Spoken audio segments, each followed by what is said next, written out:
फिर देखते हैं agrobacterium plasmid vector and it's biology. ठीक है, एग्रोबैक्टीरियम प्लाज्मिड वेक्टर्स एवं उसकी जैविकी। एग्रोबैक्टीरियम ट्यूमिनिफेरेंस एक gram negative soil born bacterium होता है। ठीक है, यह जो है वो डिफरेंट जिम्नोस्पर्मिक प्लांट्स के बेसल एरिया या फिर जो भूपटल के संपर्क में स्थित सेल्स को क्या करते हैं, वो इन्फेक्ट करते हैं। ठीक है, इनके इन्फेक्शन से सेल्स जो है वो अति वृद्धि करने लगते हैं। ठीक है, और अति विभाजन के कारण जो है वो वहाँ पे गांठ या फिर अनेक उभार जैसे स्ट्रक्चर का ग्रुप बन जाता है, जिसे सेल या क्राउन गॉल कहते हैं। ठीक है, एग्रोबैक्टीरियम ट्रांसजेनिक प्लांट्स उत्पन्न करने के समय उपयोग किया जाने वाला प्रमुख जो है वो बैक्टीरिया है, जिसमें 2 प्रकार के प्लाज्मिड वेक्टर्स पाए जाते हैं। ठीक है, फर्स्ट हमारा क्या है, टीआई ट्यूमर इंड्यूसिंग प्लाज्मिड और सेकंड है आरआई रूट इंड्यूसिंग प्लाज्मिड। ठीक है, सबसे पहले देखते हैं Ti tumour inducing plasmid. Ti plasmid higher plants में जीन ट्रांसफ़र में उपयोग किया जाने वाला सबसे महत्वपूर्ण प्लाज्मिड होता है। ठीक है, जिसका उपयोग वेक्टर के रूप में किया जाता है। टीआई प्लाज्मिड सॉइल में पाए जाने वाले बैक्टीरिया एग्रोबैक्टीरियम ट्यूमिफेसिएंस में पाया जाता है। ठीक है, इस बैक्टीरिया के इन्फेक्शन से प्लांट्स में क्राउन गॉल डिसीज उत्पन्न होता है। ठीक है, फिर देखते हैं इसका स्ट्रक्चर। टीआई प्लाज्मिड एग्रोबैक्टीरियम ट्यूमिफेसिएंस नामक बैक्टीरिया में पाए जाने वाला लार्ज प्लाज्मिड है। ठीक है, जिसका आकार जो है वो कितना होता है, 180 to 250 kb के बीच होता है। ठीक है, यूंजर एवं उनके सहयोगियों ने 1985 ने लीपिया नामक प्लांट्स के ट्यूमर से 500 kb वाला टीआई प्लाज्मिड जो है वो अलग किया था। ठीक है, उस प्लाज्मिड के स्ट्रक्चर के स्टडी के दौरान पाया गया कि इस प्लाज्मिड के 2 रीजन होते हैं जो कि ट्यूमर फॉर्मेशन प्रोसेस में भाग लेते हैं। ठीक है,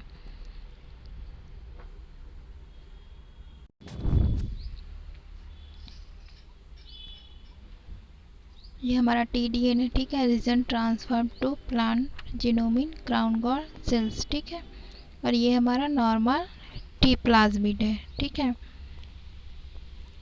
ये टीआई प्लाज्मिड का डायग्राम है, general structure of TI plasmid. Here region A. ठीक है, टीडीएनए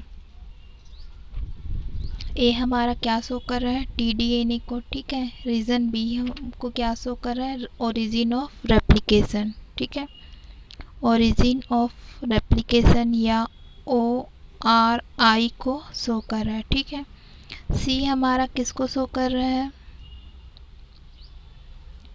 सी हमारा किसको शो कर रहा है, कॉन्गुलेटिव ट्रांसफर रीजन। ठीक है, TRA को। और डी किसको शो कर रहा है, विरुलेंस रीजन को। ठीक है, फिर नेक्स्ट देखते हैं इसके स्ट्रक्चर्स। सबसे पहले देखते हैं हम लोग इसमें टी रीजन और टीडीएनए। यह रीजन 23 से क्या 25 के भी सेगमेंट होता है। ठीक है, जो कि प्लांट सेल्स या फिर प्लांट जीनोम में एग्रोबैक्टीरियम के इन्फेक्शन के दौरान स्थानांतरित होता है या ट्रांसफ़र होता है। ठीक है, टीडीएनए में ट्यूमर फॉर्मेशन से संबंधित जीन्स पाए जाते हैं। ठीक है, इसलिए इसलिए टीडीएनए ही ट्यूमर इंडक्शन के लिए क्या होते हैं, उत्तरदायी होते हैं। ठीक है, अतः इस क्षेत्र में इस रीजन में म्यूटेशन होने पर अल्टर्ड मॉर्फोलॉजी वाले ट्यूमर्स का फॉर्मेशन होता है। ठीक है, टीडीएनए में प्रेजेंट सभी जीन्स में यूकैरियोटिक रेगुलेटरी सीक्वेंस पाए जाते हैं। इसी कारण इनकी एक्सप्रेशन केवल प्लांट सेल्स में ही शो होता है और प्लांट में क्राउन गॉल का फॉर्मेशन होता है। ठीक है, टीडीएनए निम्नलिखित रीजन से मिलकर बना होता है, जैसे कि ओरिजिन, OS रीजन और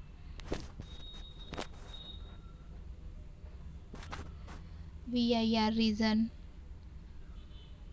VIR region, conjugative transfer region और TRA रीजन, और लास्ट है रेप्लिकेशन रीजन। ठीक है, सबसे पहले देखते हैं हम लोग ONC रीजन या ONC रीजन। इस क्षेत्र में 3 प्रकार के जीन पाए जाते हैं। ठीक है, सुटिलोकस के लिए TMS1 एवं TMS1 और TMS2 जीन। ठीक है, और रूटिलोकस के लिए TMR। ठीक है, ये TMS1, TMS2 और ये TMR जीन्स। ठीक है, उपयुक्त तीनों जीन 2 प्रकार के प्लांट हार्मोन्स या phyto hormones indole acetic acid IAA, ठीक है, इंडोल एसिटिक एसिड और आइसोपेंटी एल्डिनोसिन 5 मोनोफॉस्फेट का प्रोडक्शन करने के लिए उत्तरदायी होते हैं। ठीक है, यहाँ पर IAA एक ऑक्सिन और IPA 5MP एक साइटोकाइनिन होता है। ठीक है, TDNA के ONC रीजन में प्रेजेंट 3 जीन्स इन प्लांट हार्मोन्स का फॉर्मेशन करने वाले जीन्स की कोडिंग करता है। ठीक है, इसलिए इन तीनों जीन्स को प्लांट्स के न्यूक्लियर जीनोम में ट्रांसफ़र करके जोड़ देने से प्लांट जीनोम इन जीन्स की सहायता से क्या करते हैं, फाइटो हार्मोन्स उत्पन्न करने में सक्षम होते हैं। ठीक है, इन हार्मोन्स के फॉर्मेशन एवं प्रेजेंस के कारण जो है वो क्राउन गॉल्स का फॉर्मेशन होता है। ठीक है, फिर नेक्स्ट देखते हैं OS रीजन क्या होता है। यह रीजन अनयूजुअल एमिनो एसिड या फिर शुगर डेरिवेटिव्स के प्रोडक्शन के लिए उत्तरदायी होता है। ठीक है, अनयूजुअल एमिनो एसिड और शुगर डेराइव्ड्स के प्रोडक्शन को सम्मिलित रूप से क्या करते हैं, ओपिन्स के नाम से जाना जाता है। ठीक है, किस नाम से जाना जाता है, ओपिन्स के नाम से। ठीक है,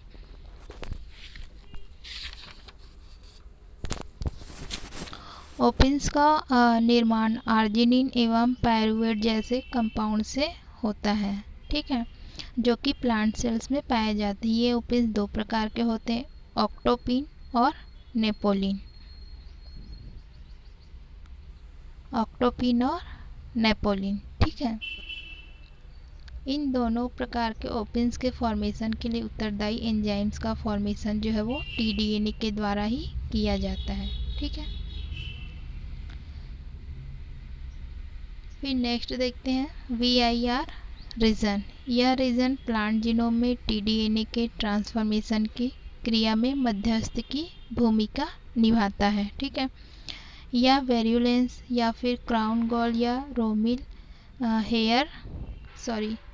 हेयरी रूट डिसीज प्रोडक्शन हेतु आवश्यक होता है। ठीक है, इसी कारण इस रीजन को वेरुलेंसी रीजन या VIR रीजन कहा जाता है। VIR रीजन 35 kbp लॉन्ग होता है और यह 8 ओपेरॉन्स VIRA, VIRB, VIRC, VIRD, ठीक है, EF, G और H से मिलकर बना होता है। इन 8 ओपेरॉन्स में से 4 ओपेरॉन्स A, B, D और G वैरुलेंसी अर्थात कि रोग उत्पादन के लिए उत्तरदायी होता है। ठीक है, जबकि शेष 4 ओपेरॉन्स VIRC, VIRE, F and H tumour formation में भाग लेता है। ठीक है, VIR रीजन में प्रेजेंट जीन्स जो है वो स्वयं ट्रांसफ़र नहीं होता है। ठीक है, सेल्फ ट्रांसफॉर्मेशन की प्रोसेस उनमें नहीं होती कैपेसिटी। ये जीन्स TDNA के ट्रांसफॉर्मेशन की प्रोसेस को इंड्यूस करते हैं। ठीक है, ओपेरॉन VIRA एंड G एक ऐसे प्रोटीन के फॉर्मेशन की क्रिया को कोडिंग करता है जो कि ओपेरॉन्स के सभी VIR जीन्स पर कंट्रोल रखता है। ठीक है, अदर VIR ओपेरॉन्स विभिन्न प्रकार के प्रोटीन्स की कोडिंग में भाग लेते हैं। ठीक है, फिर नेक्स्ट देखते हैं कंजुगेटिव ट्रांसफ़र रीजन और TRA रीजन। यह रीजन कंजुगेटिव ट्रांसफ़र के लिए उत्तरदायी होता है। ठीक है, फिर नेक्स्ट देखते हैं रेप्लिकेशन रीजन। यहाँ पर प्लाज्मिड का डुप्लीकेशन स्टार्ट होता है, इसे ओरिजिन ऑफ रेप्लिकेशन रीजन भी कहा जाता है। ठीक है, फिर देखते हैं टाइप्स ऑफ टीआई प्लाज्मिड। सबसे पहले देखते हैं इसमें ऑक्टोपिन टीआई प्लाज्मिड। ये प्लाज्मिड ऑक्टोपिन के कैटाबॉलिज्म से रिलेटेड होता है। ठीक है, और इन्हें ओसीसी से भी डिनोट किया जाता है। ठीक है, इसके एग्जांपल है PTI-B6, PTI-ACH5, PTI-B653। ठीक है, PTI-AG162 और PTI-A6, ये इसके एग्जांपल है। ठीक है, नेक्स्ट देखते हैं हम लोग Napoleon TI. Napoleon TI plasmid, ये नोपेलिन कैटाबॉलिज्म से संबंधित होता है। ठीक है, इसके एग्जांपल है PTI-T37, PTI-C58, PTI-C223। ठीक है, फिर नेक्स्ट देखते हैं हम लोग ल्यूसिनोपिन टीआई प्लाज्मिड। ये ल्यूपिनोसिन कैटाबॉलिज्म से संबंधित होता है। ठीक है, नेक्स्ट है सक्सिनेमोपिन टीआई प्लाज्मिड। ये सक्सिनेमोपिन कैटाबॉलिज्म से रिलेटेड होता है। इनमें से फर्स्ट दोनों टाइप के टीआई प्लाज्मिड का जो है वो डिटेल दिया गया है। ठीक है, ऑक्टोपिन एवं नेपोलिन दोनों प्रकार के प्लाज्मिड में निम्न प्रकार के फंक्शनल रीजन्स पाए जाते हैं। ठीक है,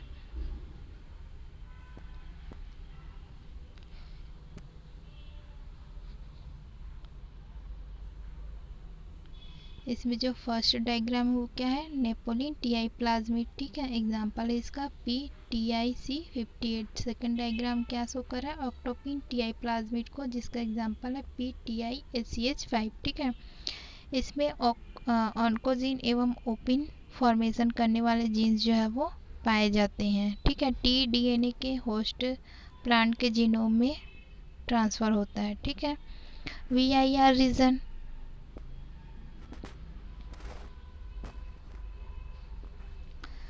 ठीक है, ये VIR रीजन या प्लांट सेल्स में tDNA के ट्रांसफॉर्मेशन को क्या करता है, कंट्रोल करता है। ठीक है, उसी प्रकार से ओपिन कैटाबॉलिज्म रीजन,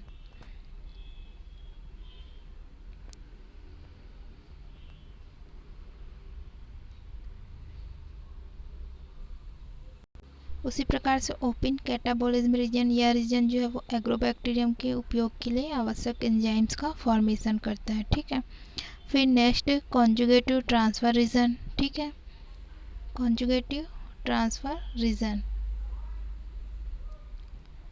यह रीजन प्लाज्मिड के कॉन्जुगेटिव ट्रांसफ़र और tDNA के डिटेक्टेड पर उसके ट्रांसफॉर्मेशन में भाग लेता है। ठीक है, फिर ORI region, region of replication region, यह रीजन एग्रोबैक्टीरियम में प्रोपेगेशन के लिए उपयोग होता है। ठीक है, फिर नेक्स्ट देखते हैं TI root inducing plasmid. RI plasmid Agrobacterium rhizogenes नामक बैक्टीरिया में पाया जाने वाला लार्ज प्लाज्मिड है। ठीक है, जिसकी लंबाई जो है वो 190 kb से 240 kb होती है। इन बैक्टीरिया के प्रेजेंस के कारण प्लांट्स में एडवेंटिशियस रूट्स का फॉर्मेशन होता है। RI प्लाज्मिड के प्रेजेंस के कारण ही इन बैक्टीरिया के द्वारा प्लांट्स में रूट का इंड्यूस्ड होता है। ठीक है, रूट फॉर्मेशन को ये क्या करते हैं, प्रेरित करते हैं। RI प्लाज्मिड की उपस्थिति के कारण ही इन बैक्टीरिया के द्वारा प्लांट्स में रूट का फॉर्मेशन होता है। ठीक है, RI प्लाज्मिड में भी tDNA पाए जाते हैं जो कि हेयरी रूट्स के डेवलपमेंट के लिए उत्तरदायी होता है। ठीक है, फिर देखते हैं टाइप्स ऑफ RI प्लाज्मिड्स। सबसे पहले देखते हैं मेनोपिन आरआई प्लाज्मिड, ठीक है। इसका एग्जांपल है PRI 8196, PRI TR7। सेकेंड है एग्रोपिन आरआई प्लाज्मिड, इसके एग्जांपल है PRIA, PRI 1855। थर्ड देखते हैं कुकुमोपिन आरआई प्लाज्मिड, इसके एग्जांपल है PRI 2659, ठीक है। फिर देखते हैं इसके advantages of RI plasmid. Agrobacterium rhizogenes के आरआई प्लाज्मिड का यूज़ करने से प्लांट्स में सेकेंडरी रूट सिस्टम का फॉर्मेशन होता है, जिसका प्लांट्स के लिए बहुत महत्व होता है, ठीक है। ये रूट्स प्लांट्स को अच्छी तरह से स्थिर रखता है, ठीक है। सॉइल में जल की मात्रा बढ़ाने को सहने के लिए एनोक्सिया में प्रतिरोधी शक्ति का डेवलपमेंट करता है, ठीक है। रूट्स की सघनता में ग्रोथ होने से प्लांट्स की रफ रेजिस्टेंसी पावर में ग्रोथ होती है, ठीक है। सॉइल बोर्न माइकोराइजियल फंजाई के साथ इंटरेक्शन की संभावनाओं में ग्रोथ हो जाती है, ठीक है। इन सारे गुणों के कारण आरआई प्लाज्मिड का उपयोग जो है वो फलदार पौधों में सेकेंडरी रूट सिस्टम डेवलपमेंट करने के लिए किया जाता है, ठीक है।